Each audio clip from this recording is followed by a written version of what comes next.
అందరికీ నమస్కారం అండి. నా పేరు దినేష్, మాది కృష్ణా జిల్లా. ప్రస్తుతం నేను మెల్బోర్న్లో ఉంటున్నాను. ఈ వీడియో చేయడానికి గల కారణం ఏంటంటే, మన ఆంధ్రప్రదేశ్లో ఎలక్షన్స్ ఏప్రిల్ 11వ తేదీన ఎలక్షన్స్ వస్తాయి.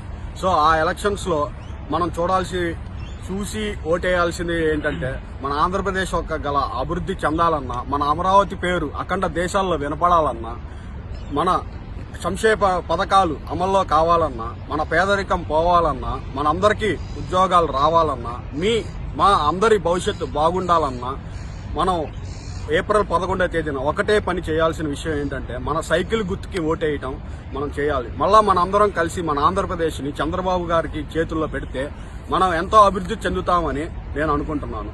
ఈ తెలుగు ఇండస్ట్రీ నుంచి కొంతమంది కమిడియన్లు అందరూ వచ్చి మన చంద్రబాబు నాయుడు గారిని ఎన్నో రకాలుగా అంటున్నారు.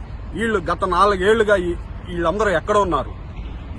మనకి ఉద్దు తుఫాన్ వచ్చినప్పుడు కనపడ్డారా? టిట్లీ తుఫాన్ వచ్చినప్పుడు కనపడ్డారా? మనకి ప్రత్యేక హోదా కావాలని చంద్రబాబు నాయుడు గారు రాత్రి పగుళ్ళు ఢిల్లీ మీద మనం యుద్ధానికి వెళ్తుంటే ఎప్పుడు వచ్చారు? వీళ్ళు ఏం మాట్లాడారు?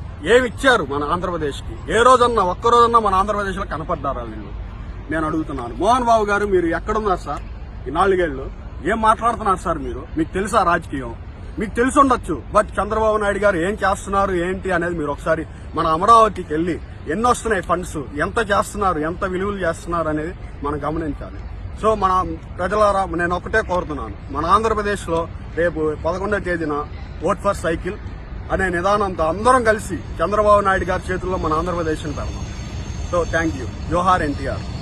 వార్తావాణి న్యూస్ ఛానల్ ఎప్పటికప్పుడు రాజకీయ, సినీ విశేషాలు, స్పోర్ట్స్ మరియు సాంకేతిక పరమైన మరెన్నో విషయాలను మన ముందుకు తెస్తుంది. మరింత సమాచారం కొరకు వార్తావాణి న్యూస్ ఛానల్ ని సబ్స్క్రైబ్ చేయండి.